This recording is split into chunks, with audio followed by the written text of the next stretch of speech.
राजस्थान के किसी भी गवर्नमेंट जॉब के अप्लाई के लिए राजस्थान सिग्नल साइन ऑन यानी कि राजस्थान एसएसओ की आईडी मांगी जाती है।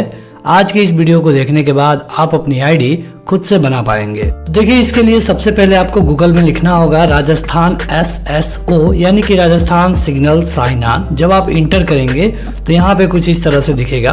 आपको सिंपली पहले वाले पे क्लिक करना होता है। उसके बाद सीधे आप इसके ऑफिशियल होम पेज पे आ जाएंगे।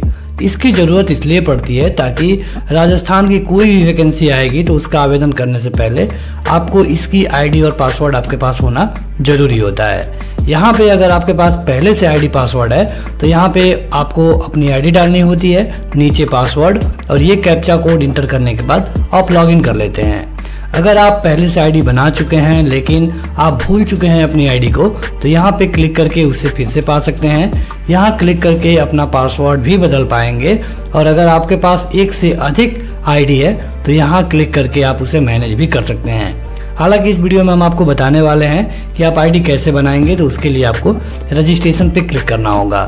जब आप रजिस्ट्रेशन पे क्लिक करेंगे तो यहाँ पे 3 ऑप्शन दिखेगा, सिटीजन का, उद्योग का और गवर्नमेंट एम्प्लॉय का।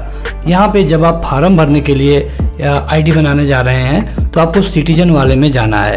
अब यहाँ पे पूछा गया है कि क्या आप ये जो आईडी बनाने जा रहे हैं तो आपके पास माध्यम क्या है। तो अगर आप राजस्थान में जन आधार राजस्थान से हैं तो आप इस जन आधार वाले से जा सकते हैं या फिर इसके अलावा इससे भी।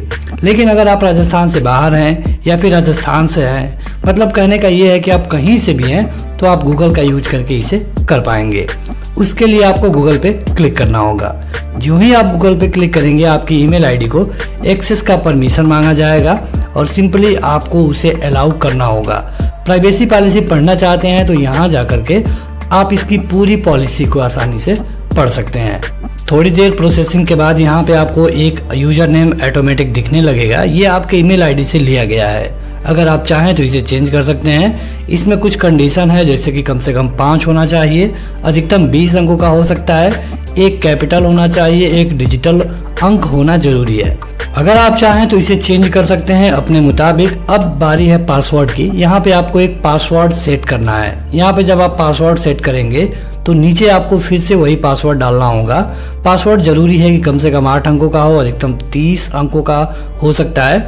और यहाँ पे आपको स्पेस, टैब, ये सारे जो बटन है उसका यूज नहीं करना है।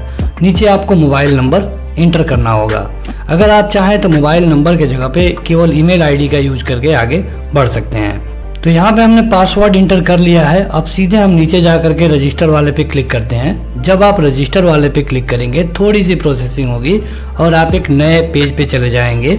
यहाँ पे आपकी जो एसएसओ आईडी है वो दिख रही है। चाहे तो आप इसका स्क्रीनशॉट लेकर भी रख सकते हैं। यहाँ पे ओके कर देना है। अब आप एक नए पेज पे जाएंगे जहाँ पे लॉगिन करने के लिए बोला जाएगा। यहाँ पे आपको अपनी एसएसओ आईडी लिखना है और यहाँ पे वो पासवर्ड और उसके बाद ये कैप्चा कोड यहाँ पे इंटर करके सीधे लॉगिन पे क्लिक करना होगा। जब आप लॉगिन वाले पे क्लिक करेंगे तो थोड़ी सी प्रोसेसिंग होगी और आपको एक नए पेज पे भेज दिया जाएगा। जब आप नए पेज पे आएंगे तो यहाँ पे आपको अपना पूरा डिटेल भरना है, जैसे कि नाम, पहला नाम, लास्ट वाला नाम, आपका जो नाम है वो कैसे दिखेगा, यहाँ पे डेट ऑफ बर्थ, यहाँ पे बताना होगा जेंडर, यहाँ पे मोबाइल नंबर, यहाँ पे ईमेल आईडी और यहाँ जा करके आपको अपना पूरा एड्रेस बताना है। यहाँ पे आप देखेंगे कि डिस्ट्रिक्ट और सिटी लिखा गया है। यहाँ पे अगर आप इन दोनों में से नहीं है तो ये दोनों भरने का ऑप्शन नहीं मिलेगा।